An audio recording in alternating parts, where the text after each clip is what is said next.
the courtroom, my father pointed at me with the same finger he'd used to sign my college loan papers 12 years earlier, the ones he never helped me pay back, and said to Judge Morrison, his golf buddy of 30 years, "Your Honor, this boy manipulated a dying man for money. 23 people in that courtroom, and not one of them was on my side." My brother Eric sat behind Dad's lawyer, nodding along. Mom dabbed her eyes with a tissue. The judge looked at me like I was something stuck to his shoe. I didn't yell. I didn't defend myself. I opened my briefcase and pulled out 3 handwritten letters. "Your Honor," I said, my voice steady, "I'd like to submit Exhibit A." The date on the first letter made the judge stop writing. Dad's lawyer stopped smiling, and my father, for the first time in my 37 years, went completely silent. I should have seen it coming. The signs were all there, written in 37 years of being the son they wished they'd never had. That morning had started in my apartment in downtown Chicago, the one I'd bought with my own money, no help from anyone. The view from the 28th floor should have felt like success. Senior investment analyst at Thornton & Associates, 6 figures partnership track. My name is Daniel Parker, Daniel James Parker, and at 37, I'd built everything from nothing. Just like Grandpa taught me. Grandpa, Frank Parker, the only person in my family who ever looked at me like I mattered. He died 3 months earlier, on a Tuesday morning in March. Pancreatic cancer, stage 4. I'd been there, holding his hand in that sterile hospice room while he took his last breath. Just me. Dad said he had a conference. Eric said he had a meeting. Mom said she couldn't handle hospitals. I sat there for 6 hours, watching the man who'd raised me more than my own parents ever did slip away. His last words to me were, "You were always the strong one, Danny. Don't let them take that from you." I didn't understand what he meant. Not then. The funeral was small. 20 people, maybe. Half of them were Grandpa's poker buddies from the Veterans Hall. Dad gave the eulogy, talked about what a great father Frank had been, how he'd instilled values of hard work and family. I sat in the front row and wanted to laugh. Dad hadn't visited Grandpa in 2 years. Not once. I'd driven the 3 hours to Springfield every other weekend. I'd paid for the hospice care. I'd held his hand.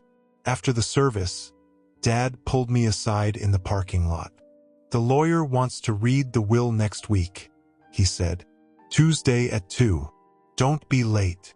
"I'll be there," I said. He looked at me then, really looked at me, and there was something in his eyes I couldn't read. Something cold. "Good," he said. "This concerns all of us." The will reading happened in a conference room at Jacobson and Meyer, Grandpa's law firm for 40 years. Mr. Jacobson was retired, but he'd come back special for this. He'd known Grandpa since they were kids. He shook my hand when I arrived, held it a second longer than necessary. "Daniel," he said, "good to see you, son." Dad and Eric were already there, sitting on one side of the table. Mom was next to Dad, her hand on his arm. There was an empty chair across from them. I sat down. Mr. Jacobson cleared his throat and opened the folder in front of him. "Frank was very specific about his wishes," he said. "He revised this will 3 times in the last year, most recently in February, 6 weeks before his death. He was of sound mind, fully capable of making these decisions." Dad leaned forward. "We understand. Please, proceed." Mr. Jacobson adjusted his glasses. "To my son, Robert Parker, I leave my collection of war medals and military memorabilia, items he expressed interest in during my service." He paused. "To my grandson, Eric Parker, I leave my 1967 Mustang, fully restored, which he has admired since childhood." Eric smiled. Dad nodded. "The remainder of my estate," Mr. Jacobson continued, his voice careful, including my home at 412 Maple Street, my savings accounts, investment portfolio, and all financial assets, totaling approximately $4.7 million. I leave entirely to my grandson, Daniel James Parker. The silence in that room could have shattered glass. Dad's face went red. What? Additionally, Mr. Jacobson said, Frank specified that Daniel is to be the sole executor of the estate and has full discretion over all assets. That's not possible, Dad said, standing up. My father wouldn't. He wouldn't cut out his own son. Danny must have influenced him somehow. Dad was sick. He was on medication. Robert. Mr. Jacobson's voice was sharp. Frank was completely lucid. I have documentation from 3 different doctors confirming his mental competency at the time of each revision. This will is ironclad. Mom was crying now, real tears, not the fake ones she'd used at the funeral. Eric was staring at me like I'd personally stolen his inheritance. And Dad, my father who'd barely spoken to me in 20 years unless he needed something, looked at me with pure hatred. You manipulated him, he said, his voice shaking. You wormed your way in when he was dying. I visited him, I said quietly, every other weekend for 6 years. Where were you? Don't you dare, Dad started. Gentlemen, Mr. Jacobson said, this meeting is concluded. Daniel, I'll need you to stay behind to discuss the executor paperwork. Dad stormed out. Eric followed. Mom paused at the door, looked back at me. How could you? She whispered. Then she was gone too. Mr. Jacobson waited until the door closed. Then he pulled out another envelope. Frank asked me to give this to you, he said. After they left, my hands shook as I opened it. Grandpa's handwriting, shaky but readable. Danny, if you're reading this, it means I'm gone. It also means your father reacted exactly like I knew he would. I'm sorry you have to deal with this. But son, you need to know why I did what I did. It's not about the money. It's never been about the money. It's about making sure the truth finally comes out. There are things your father never told you. Things I should have told you years ago. But I was a coward, and I let you grow up thinking you were the problem. You weren't. You never were.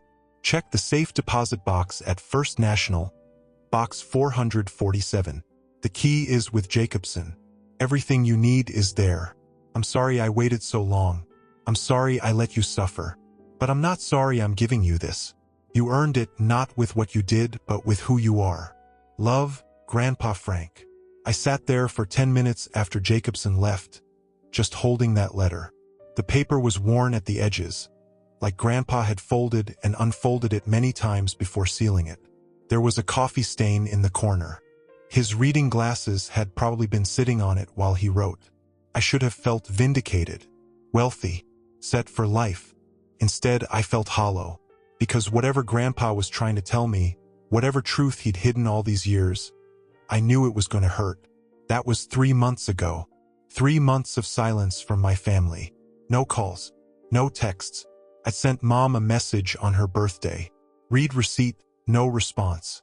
I called Eric once just to check in. Straight to voicemail. Dad blocked my number entirely. I'd gone to the bank the day after the will reading. Box 447 was small, unassuming. Inside were 3 items. A manila envelope, a VHS tape, labeled February 2019 in Grandpa's handwriting, and a USB drive. I'd opened the envelope first. Inside were documents, legal papers, adoption records, medical files, and photographs, dozens of them, of people I didn't recognize. And one I did. Me, but younger, a baby, in the arms of a woman I'd never seen before. The adoption papers were dated July 14, 1988. I was born April 3, 1988, 3 months old when Robert and Margaret Parker adopted me. But the papers showed something else. The biological mother's name, redacted but visible through the black marker. Sarah Mitchell. And a note in Grandpa's handwriting. She never wanted to give him up. They took him. I'd spent the next 3 months trying to piece it together. The USB drive had more photos, documents, emails between Dad and lawyers. A paper trail of manipulation, forgery, and lies that went back 37 years. The VHS tape, I'd had to find an old player at a pawn shop to watch it. It was dated February 15, 2019, 3 weeks before Grandpa revised his will the final time. On the tape, Grandpa sat in his living room, the same chair where I'd watched football games with him as a kid. He looked tired, thinner than I remembered, but his eyes were clear. "Danny," he said to the camera, "if you're watching this, it means I'm gone and Robert is fighting the will. I knew he would. So I'm recording this because you need the truth, and you need evidence that I'm of sound mind when I tell you this." He paused, took a breath. "You're not Robert's biological son. You're Sarah Mitchell's son, my daughter's son. Your mother, your real mother, is my daughter from my first marriage. Robert is your uncle, not your father." The world tilted. Sarah was 22 when she got pregnant. The father was gone. She wanted to keep you, Danny. She wanted you so badly. But Robert, he was 40, and Margaret couldn't have children. They'd tried for years. When Sarah came to me for help, Robert convinced me that Sarah wasn't ready to be a mother, that she was too young, too unstable. He said they'd take care of you, raise you right. And God forgive me, I believed him. Grandpa's voice cracked. "But Robert never loved you. He took you to hurt Sarah, to punish her for being my daughter from another marriage, the one who got my attention when he was growing up. He raised you like a burden because that's what you were to him. Proof that I'd had another family before his mother. And when Sarah wanted you back, when she got her life together and came for you, Robert made sure she could never have you. He had the adoption sealed. He threatened her. He destroyed her." The camera shook. Grandpa was crying now. "I've been paying for my cowardice ever since. Watching you grow up unloved in that house. Watching Robert treat you like you didn't matter. And I did nothing because I was afraid of losing my son. But Danny, I'm dying now, and I can't go to my grave without giving you the truth. And the money, it's not mine to keep from you. It was always meant to be yours. Sarah's inheritance. The house, the savings, all of it. I was holding it for her, and now I'm giving it to you." He leaned forward. "Robert will fight this. He'll say you manipulated me. He'll try to take it. But you show them this tape. You show them the documents. And you tell them Frank Parker knew exactly what he was doing." The video ended. I'd watched it 17 times that first night. Then I'd cried for the first time since I was 8 years old. Because everything made sense now. Every dismissive comment. Every time I tried to hug my mother and she'd stiffened. Every birthday Dad forgot. Every achievement he'd minimized. I wasn't his son. I was his nephew. Pawn in a decades-old resentment. A living reminder of the father who'd loved someone else before loving him. 2 weeks after I found the tape, Dad's lawyer sent me papers. They were contesting the will. Claiming undue influence, mental incompetence, fraud. They wanted everything. The house, the money, the investment accounts. They were willing to give me $50,000 to settle quietly and avoid a court battle. I called a lawyer. Not Mr. Jacobson, he was too old for litigation. But Sarah Hendricks, a fierce litigator Dad's lawyer probably wished he'd never met. She listened to my story, watched the video, reviewed the documents. Then she smiled. "They're going to lose," she said. "But it's going to be ugly." She was right on both counts. The deposition was 3 days of hell. Dad's lawyer, Martin Krause, a man who billed $800 an hour to lie with conviction, spent hours trying to paint me as an opportunistic vulture who'd preyed on a sick old man. He asked me about every visit to Grandpa's house, every conversation, every moment I'd spent alone with him. "And you visited him how many times in the year before his death?" Krause asked, his voice dripping with false concern. 47 times, I said. I'd counted. I'd logged them. 47 times. "And during these visits, did you discuss his will?" "No, never. He mentioned once that he'd updated it. I told him it was his business, not mine." "How convenient," Krause said, making a note. "And yet, somehow, he left you everything." My lawyer objected. The deposition ended.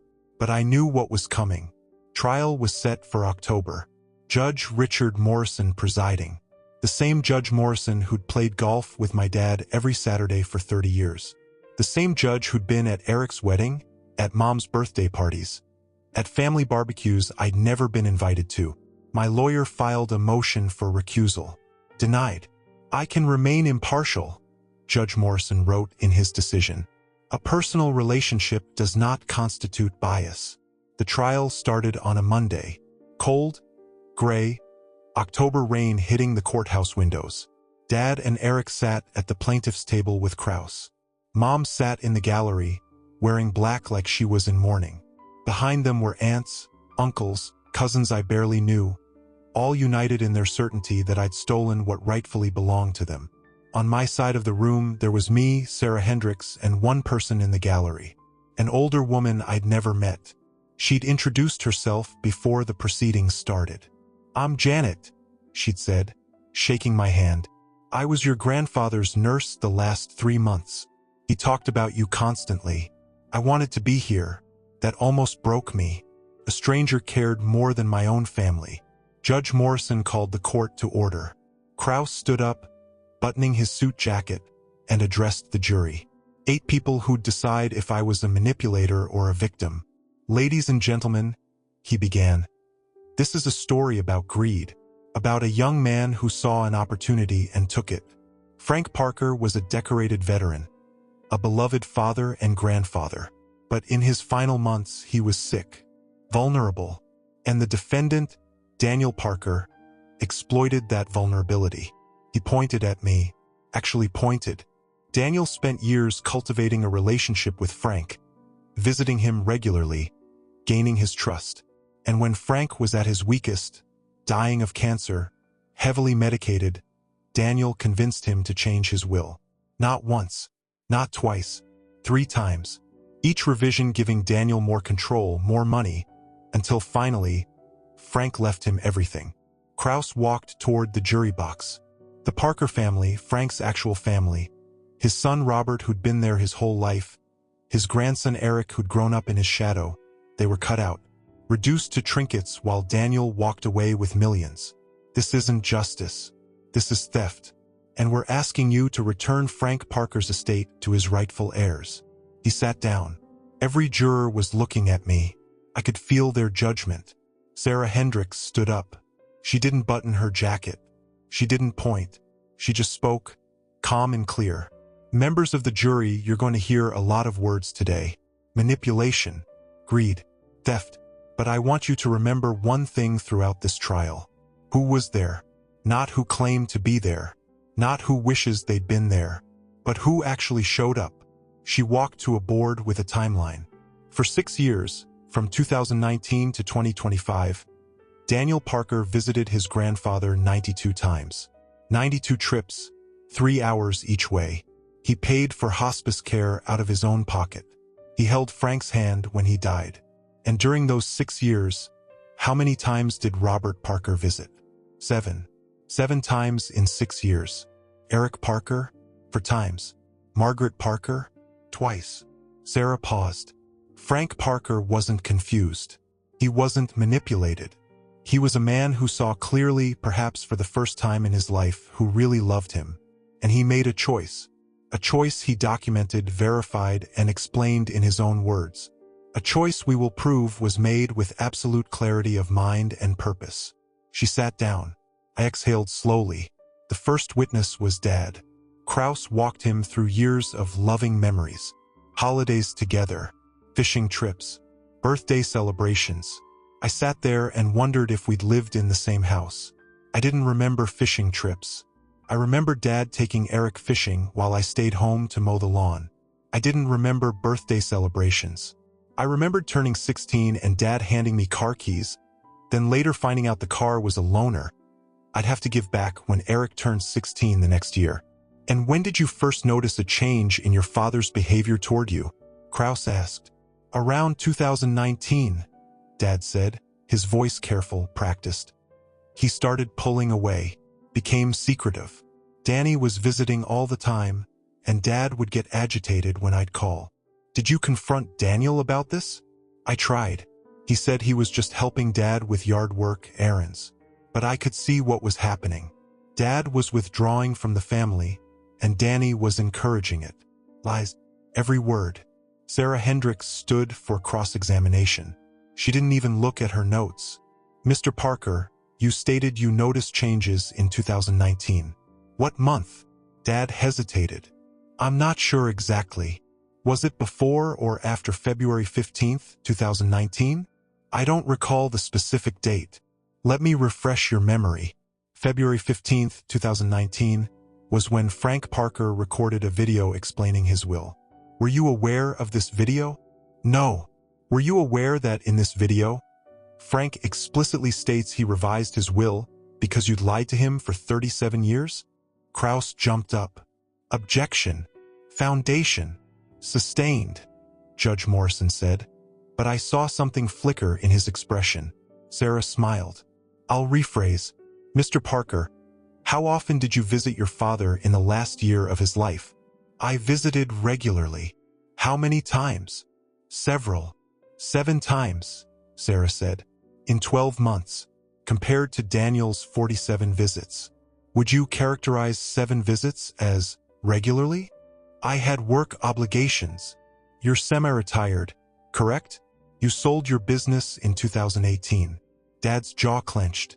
Yes. So you had time. You chose not to visit. Is that accurate? I visited when I could. Did you contribute to your father's hospice care costs? Silence. Mr. Parker, please answer the question. No, Dad said. Daniel insisted on handling it. Daniel paid $47,000 for 3 months of hospice care. You paid nothing. Is that correct? Yes. No further questions. Dad stepped down, red-faced. Mom was next. She cried through the whole testimony, talking about how much she'd loved Frank, how he was like a second father to her. She talked about holiday dinners, Sunday visits, the close relationship they'd had. I almost believed her. If I hadn't been there, living through the reality of Mom making excuses every time Grandpa invited us over. We're busy, Frank. Maybe next time. Next time never came. Not unless Grandpa was handing out Christmas checks. Sarah's cross-examination was brief. Mrs. Parker, when is Frank Parker's birthday? Mom blinked. March. November 3rd, Sarah said. Did you attend his 80th birthday party? I don't recall. Daniel threw him a party at his favorite restaurant. He invited you. You RSVP'd yes. You didn't show up. Does that help your memory? I must have had something come up. Or you didn't care enough to remember, Sarah said softly. No further questions. Eric was the worst. My brother, the golden child, took the stand and painted me as a calculating sociopath who'd isolated Grandpa on purpose. Danny was always jealous, he said. Jealous of the relationship I had with Dad, with Mom. When Grandpa started getting sick, Danny saw his chance. He made Grandpa think we didn't care about him. And how did he do that? Kraus asked. He'd tell Grandpa we were too busy to visit. He'd schedule his visits when he knew we couldn't make it. He turned Grandpa against us. It was a masterful lie, almost believable, except for one thing. Sarah Hendricks pulled out phone records. Mr. Parker, you testified that Daniel scheduled visits when you couldn't make it. Is that correct? Yes. These are Frank Parker's phone records from 2023 and 2024. He called you 37 times. You answered 4 times. He called your parents 52 times. They answered 9 times. Daniel didn't have to turn Frank against you. You did that yourselves by not answering the phone. Eric had no response to that. The trial went on for 3 days. Witnesses testified about Grandpa's mental state. The hospice nurse, Janet, described him as sharp as a tack until the very end. His doctors confirmed he wasn't on any medications that would impair judgment. Mr. Jacobson testified that Frank had been more decisive and clear-headed in his final year than I'd seen him in decades. Every piece of evidence pointed to the same conclusion. Grandpa knew exactly what he was doing, and he did it on purpose. On the 4th day, Kraus rested his case. The jury looked tired. Judge Morrison looked annoyed. I'd noticed him checking his watch repeatedly, like he had somewhere better to be, probably the golf course. Sarah Hendricks stood up. Your Honor, the defense calls Daniel Parker to the stand. I walked up, hand on the Bible, swore to tell the truth. My legs felt weak, but my voice was steady.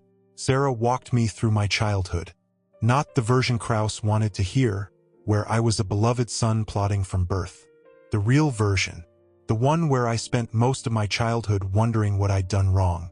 Daniel, describe a typical birthday in the Parker household, Sarah said. For Eric, we'd have parties. 10, 15 kids from school. Mom would bake a cake, usually whatever he wanted that year. Dad would take him shopping, let him pick out his own present. For me, I'd get a card at breakfast and maybe a gift certificate to a bookstore. Did this bother you? At first. Then I just accepted it. That's how it was. When did you start visiting Frank regularly? 2019. After my grandmother died. Grandpa seemed lonely, and I had weekends free. I'd drive up, we'd watch football, play cards. It was nice. He talked to me like I mattered. Did he ever mention his will during these visits? Once. He said he'd updated it.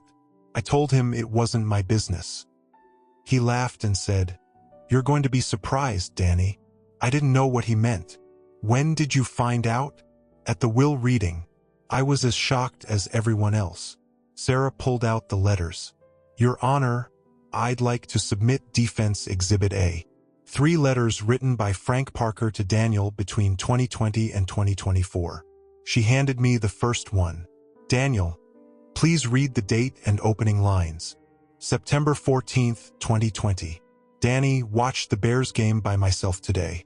Called your dad, no answer. Called Eric, voicemail. You're the only one who shows up. Want you to know I notice. The second letter. March 8th, 2023. Danny turned 82 today. You brought a cake. Your dad called, said he'd visit next weekend. He didn't. You're the only family I have left. The third letter. January 29th, 2025. Danny, I'm dying. The doctors say 3 months, maybe less. I'm not afraid of death. I'm afraid I wasted my life enabling people who never loved me the way you do. I'm fixing my mistakes. You'll understand soon. I had to stop. My throat was tight. Sarah let the silence sit for a moment. Then she said, Daniel, did you manipulate Frank Parker? No. Did you isolate him from his family? No. They isolated themselves. Did you know about the will before his death? I knew he'd updated it. I didn't know what it said. Why do you think he left you his estate? I looked at the jury. Because I loved him. And he knew it. Krauss's cross-examination was vicious. He tried to make every visit sound calculated. Every conversation sound rehearsed. Every moment of kindness sound like strategy. But I'd spent 37 years being questioned about my motives. I was used to it. Mr. Parker, Krauss said, his voice sharp. Isn't it true that you stood to gain millions from Frank's death? I didn't know that until after he died. But you hoped, didn't you? I hoped he'd get better. I prayed for more time with him. Money never entered my mind. How convenient. It's the truth. Krauss paced. You testified that your childhood was difficult, that you felt excluded. Isn't it possible you're exaggerating to gain sympathy? Possible? Yes. True? No. You claim your brother was favored, yet both of you had the same opportunities, same schools, same upbringing, same house. I said, different experiences. Because you chose to feel excluded. Because I was excluded. There's a difference. Krauss frowned. He was losing ground. No further questions. Sarah Hendricks stood for redirect. Daniel, one final question. If Frank Parker could testify today, what would he say? I thought about that. About all the afternoons in his living room, cards spread on the coffee table, football game on mute while we talked about life. About the last time I saw him conscious, his hand in mine, his voice weak but clear. You were always the strong one, Danny. He'd say I was telling the truth, I said, and that he was sorry it took him so long to fix his mistakes. No further questions. I stepped down. Sarah turned to the judge. Your Honor, I have one more piece of evidence. Video testimony from Frank Parker, recorded February 15, 2019, 3 weeks before his final will revision. Kraus shot to his feet. Objection. This is the first we're hearing of any video. It was listed in discovery as Defense Exhibit B, Sarah said calmly. Your office signed the receipt. Judge Morrison looked at Kraus. Kraus looked at his associate, who'd gone pale. I didn't review. That's your problem, counsel, Judge Morrison said. Overruled. Proceed. Sarah wheeled in a TV and VCR. The courtroom went silent as the video started. Grandpa's face filled the screen, tired but determined. And for the next 10 minutes, he told the truth. All of it. About Sarah. About the adoption. About Dad's lies. About watching me grow up unloved and doing nothing. About his regret, his shame, his determination to make it right before he died. And about his will, why he'd made the choices he made, and why he was recording this. I'm making this video, Grandpa said, looking directly at the camera, at all of us. Because I know Robert will contest my will. He'll say Danny manipulated me. He'll say I was confused, sick, not in my right mind. But I am in my right mind. I'm clearer now than I've been in years. And I want everyone to know, Danny didn't take anything from me. I'm giving it to him because he earned it. Not with manipulation. With love. Real, patient, unconditional love. Something Robert never learned how to give. The video ended. The courtroom was dead silent. Mom was crying. Real tears this time. Tears of shame. Eric was staring at the blank screen like he couldn't process what he'd just heard. And Dad, my father who'd raised me as a punishment for his father loving someone else, sat frozen. His face the color of old paper. Judge Morrison cleared his throat. Does the plaintiff wish to present any rebuttal evidence? Kraus didn't stand. He didn't speak. He just shook his head. Very well, Judge Morrison said. He looked at the jury. Ladies and gentlemen, you've heard all the evidence. But before we move to closing arguments, I want to address something. He turned to Dad. Mr. Parker, I've known you for 30 years. I thought I knew the kind of man you were. But I've sat here for 4 days watching you lie, watching you manipulate facts, watching you try to steal from your own son. And I realize I didn't know you at all. Dad's lawyer started to object. Judge Morrison raised a hand. I'm not finished. You brought this case claiming undue influence, that Daniel manipulated a sick man.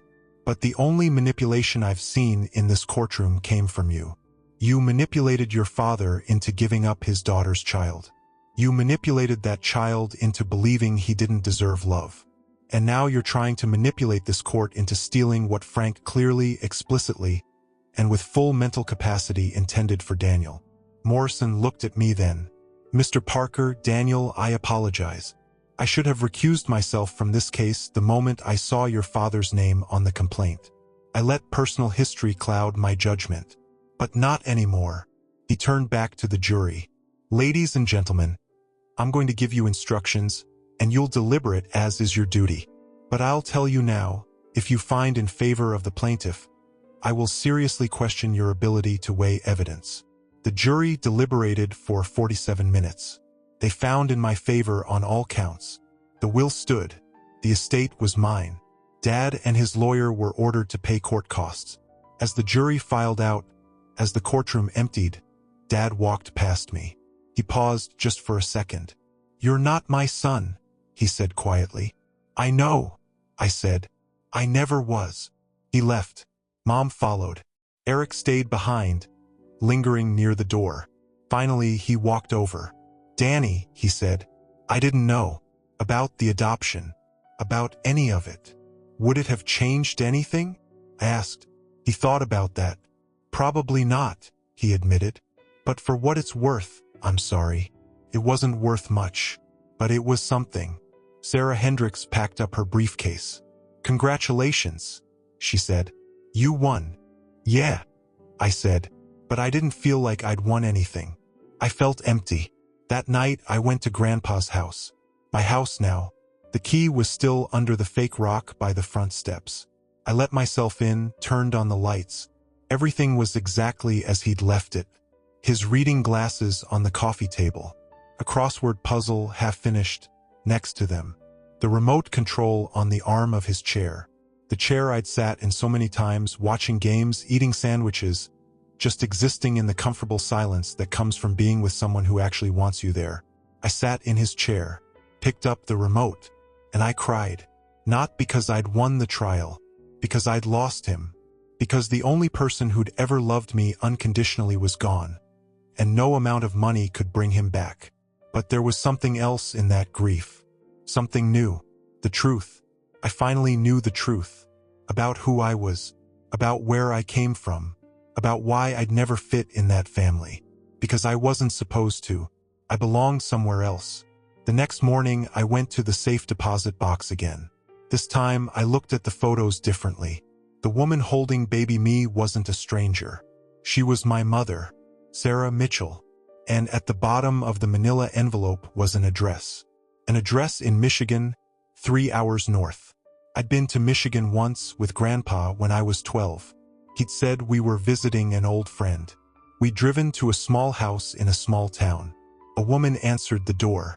She looked at me for a long time, then started crying. Grandpa put his hand on her shoulder.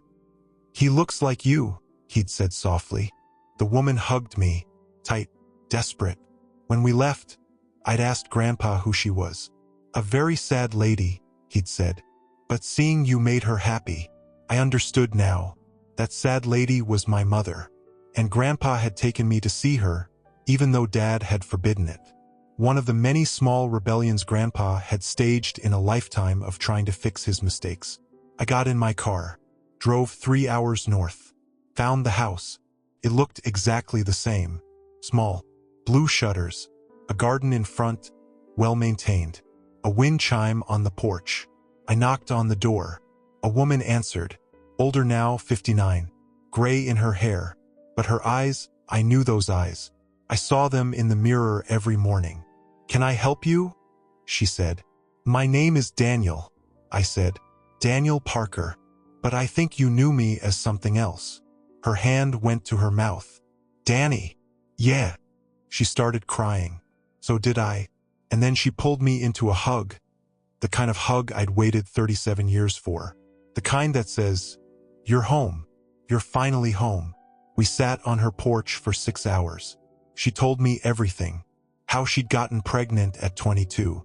How the father had left. How she'd been scared but determined. How Grandpa and Robert had convinced her she wasn't ready. How she'd agreed to let Robert and Margaret adopt me, thinking she could still be part of my life. How Robert had cut her off completely. How she'd fought for visitation, for custody, for anything. How Robert's lawyers had destroyed her, called her unstable, unfit, a danger. How the courts had sealed the adoption. How she tried to see me anyway, and Robert had gotten a restraining order. How she'd lost everything. Her son, her father's trust, her hope. "I never stopped thinking about you," she said, holding my hand. "Every birthday, I'd light a candle. Every Christmas, I'd wonder if you were happy." Frank would send me photos sometimes when he could. He felt so guilty. We both did. "Why didn't he tell me sooner?" I asked. "He was afraid," she said. "Afraid of losing Robert completely. Afraid of the truth. And then you grew up and you had your own life and he thought maybe it was better not to disrupt it. But when he got sick, he realized he was running out of time. He called me in January, said he was fixing it, said he'd make sure you knew the truth and that you'd have what should have been mine to give you." "The money," I said. "That was my inheritance," she said. "From my mother, Frank's first wife. He'd been holding it for me, but I told him to give it to you. You deserved it. You were the one who loved him." We sat there in the fading light, two people who should have known each other our whole lives, trying to make up for lost time. She told me about her life, how she'd gone back to school, become a teacher, how she'd never married, never had other children. "How could I?" she said. "I already had a son." I told her about my life, the childhood in a house that never felt like home, the career I'd built from nothing, the hollow feeling of success without belonging. And finally, about Grandpa, about the afternoons at his house, about how he'd been the only light in a very dark childhood. "He loved you so much," Sarah said. "He'd call me after your visits and just talk about you for hours. How proud he was, how sorry he was." "I wish I'd known," I said. "You do now." Over the next few months, I got to know my mother, my real mother. We had dinner every Sunday. She came to Chicago once, stayed in the guest room of my apartment. I showed her where I worked, introduced her to my colleagues as my mom. Felt good to say it. Natural. We went through Grandpa's house together. She helped me decide what to keep, what to donate. We found boxes of things he'd saved for me. Photos of Sarah and me as a baby. My first tooth, which she'd given him after it fell out. A blanket she'd knitted while pregnant. All the pieces of a childhood that had been stolen from us. I sold my parents' house. Technically my house, since Grandpa had paid off their mortgage years earlier and never told them. When the estate settled, the house was part of my inheritance. I gave them 60 days to move out. They sent angry letters through their lawyers. I didn't respond. Eric reached out once, asking if we could talk. We met at a coffee shop downtown. He was different, quieter. "I've been thinking about everything," he said. "About how we grew up. How Mom and Dad treated you versus how they treated me. I always knew, I guess, but I told myself it wasn't that bad. That you were just being sensitive.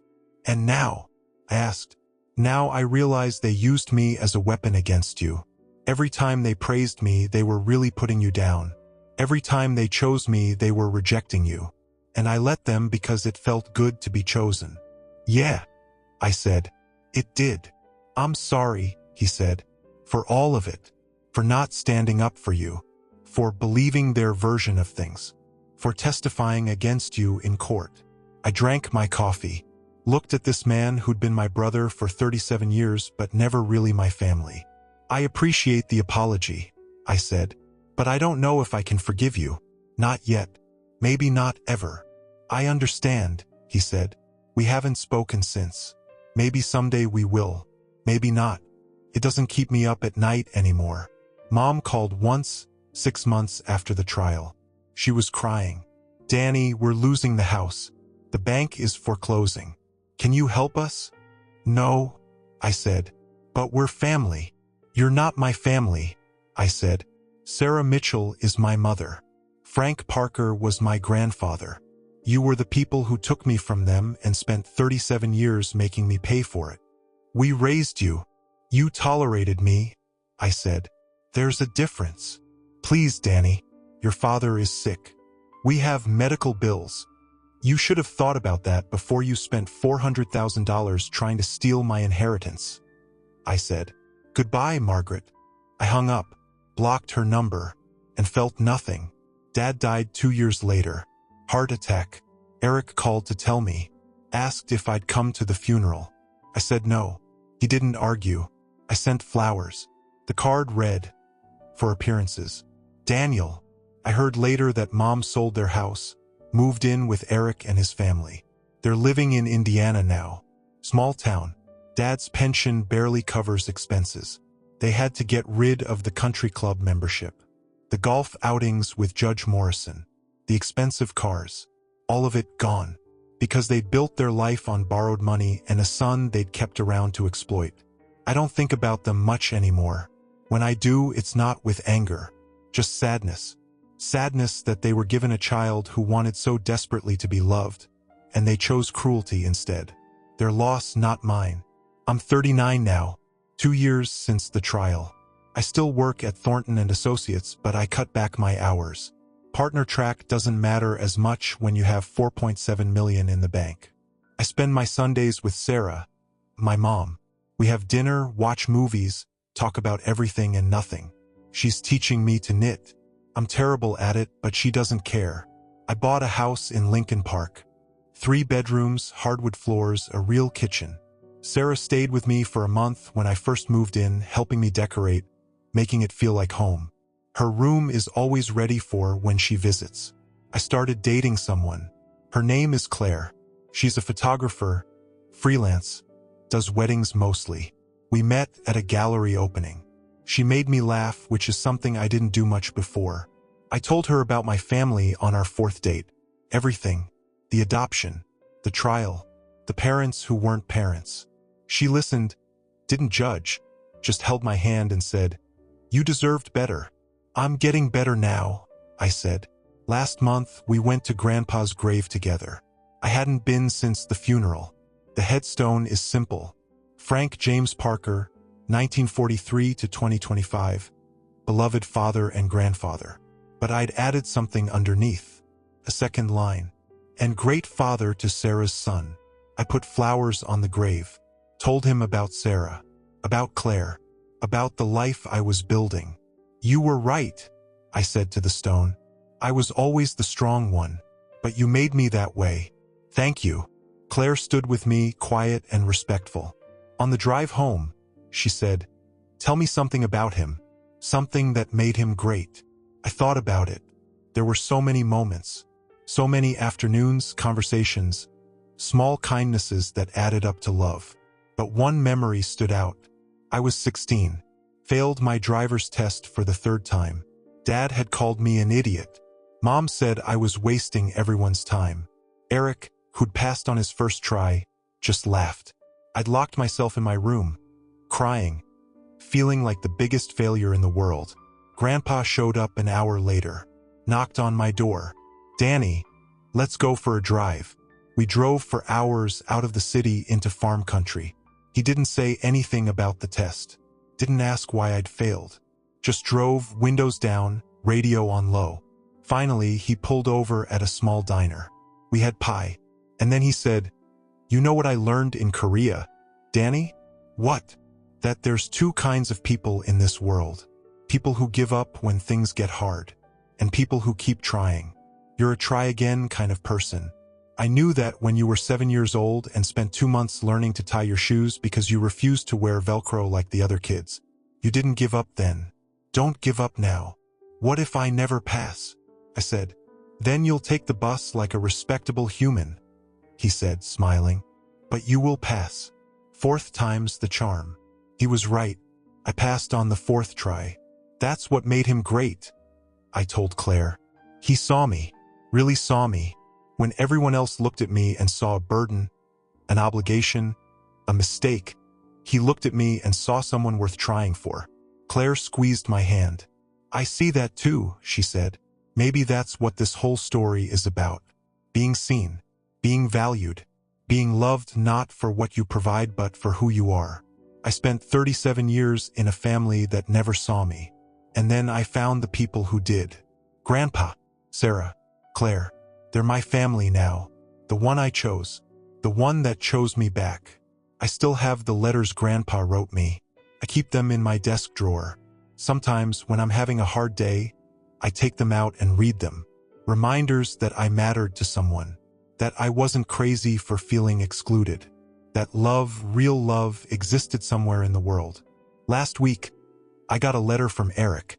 Not an email, not a text. An actual letter, handwritten, 7 pages. He wrote about therapy, about working through his own issues with Mom and Dad, about realizing how complicit he'd been in my suffering, about wanting to be better. He ended with, "I know I don't deserve your forgiveness, but if you ever want to try, I'm here. I haven't responded yet. Maybe I will, maybe I won't, but I'm thinking about it, because that's something Grandpa taught me too. People can change. It's rare, it's hard, but it's possible. And sometimes if they're really trying, they deserve a chance." Sarah asked me about the letter yesterday. We were having Sunday dinner at her house, spaghetti and meatballs, her specialty. "What are you going to do?" she said. "I don't know," I said. Part of me wants to respond. Part of me thinks it's too late. "It's never too late for honesty," she said. "But it's also okay to protect yourself. You've spent enough of your life being hurt by them." "What would Grandpa do?" I asked. She smiled. "He'd tell you to follow your gut. And then he'd remind you that forgiveness is for you, not for them. If you forgive Eric, do it because it helps you heal. Not because he deserves it. She's right. She usually is. That's something else I've learned. Mothers know things. Real mothers. The ones who love you not because they have to, but because they choose to. Sarah chose to love me before I was born. She fought for me. She never stopped hoping. And when I finally found her, she welcomed me home without hesitation. That's family.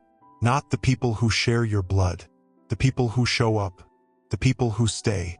The people who see you at your worst and love you anyway. I think about Dad sometimes. About the man who raised me as punishment for his father's sins. I wonder if he ever regretted it.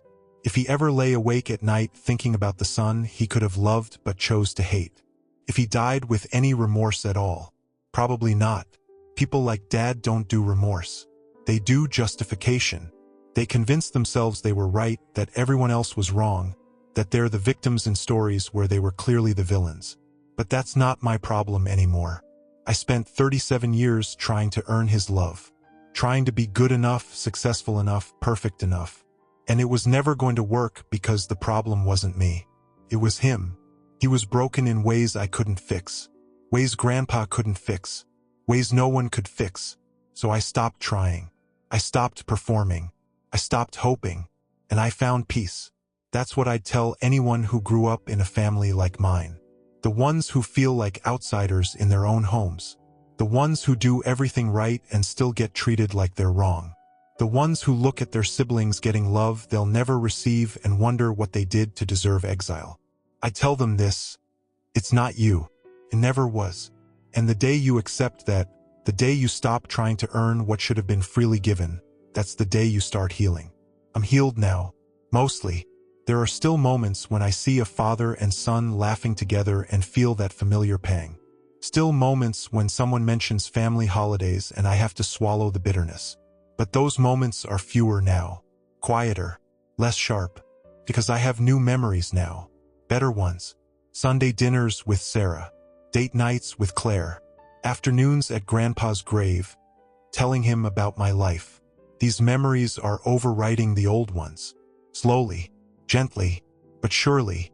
Last night, Claire and I were watching a movie. Some comedy, forgettable. And there was a scene where the main character reconciles with his estranged father. Tearful apology. Warm embrace. Happy ending. Claire looked at me and said, "Do you think that'll ever be you and your dad?" "My dad's dead," I said. "I meant Eric." I thought about it. About the letter sitting on my desk. About the apology he'd made 2 years ago in that coffee shop. About the years of being second choice, second thought, second son. "I don't know," I said honestly. "Part of me wants that happy ending. Part of me thinks some things are too broken to fix." "What does your gut say?" "That I need more time." "Then take it," she said. "There's no deadline on forgiveness." She's right. And that's what I'm doing. Taking my time. Living my life. Building my family, the one I chose. Maybe someday I'll be ready to respond to Eric's letter. Maybe someday we'll have that tearful reconciliation. Or maybe we won't. Maybe some relationships are meant to end, to be left behind like old photographs in a drawer, occasionally looked at but never lived in again. Either way, I'll be okay. Because I finally understand what Grandpa was trying to tell me in that video, in those letters, in all those afternoons at his house. I was never the problem. I was never too much or too little or too anything. I was just me. And for the people who mattered, the people who really saw me, that was always enough. So here I am, Daniel James Parker, 39 years old, investment analyst, son of Sarah Mitchell, grandson of Frank Parker, boyfriend to Claire, not the son Robert wanted, not the nephew he punished. Just a man who survived a childhood that tried to break him and came out the other side stronger, wiser, and finally loved. That courtroom, 2 years ago, when I said those 2 words to Judge Morrison, February 2019, I wasn't just presenting evidence. I was presenting myself. All of me, the unwanted son, the excluded nephew, the man who'd paid for his family's life and gotten nothing in return. And I was saying, I matter. My truth matters, and you're going to hear it. And they did. The judge, the jury, the world. They heard me. They believed me. They sided with me, not because I manipulated anyone, but because the truth, when it's finally told, is undeniable. I think about Grandpa's last words sometimes. You were always the strong one, Danny. Don't let them take that from you. He wasn't talking about the money. He wasn't talking about the house or the investments or any of it. He was talking about my truth, my story, my life, and I didn't let them take it. I fought for it. I stood in that courtroom and I told my story and I won. Not just the case, myself. I won myself back. That's what I'd tell anyone listening. Anyone who's lived this, who's survived it, who's still surviving it. You are not crazy. You are not too sensitive. You are not the problem. And someday when you're ready, you'll tell your truth. And it will set you free. Set me free. I'm free now. Free from the family that never wanted me. Free from the expectations I could never meet. Free from the performance of trying to earn love from people who were never going to give it. And in that freedom, I found something better. Real family. Chosen family. People who show up not because they have to, but because they want to. That's everything. Thank you for walking this journey with me. Before you go, I've left 2 more stories here on your screen. Both from men who discovered that family isn't always who you're born to. It's who stands by you when the truth comes out. Click on whichever one calls to you. And if you want to join our community of people who understand what it's like to be the outsider looking in, that notification bell is your invitation. Until tomorrow, remember your story matters even if they tried to erase it.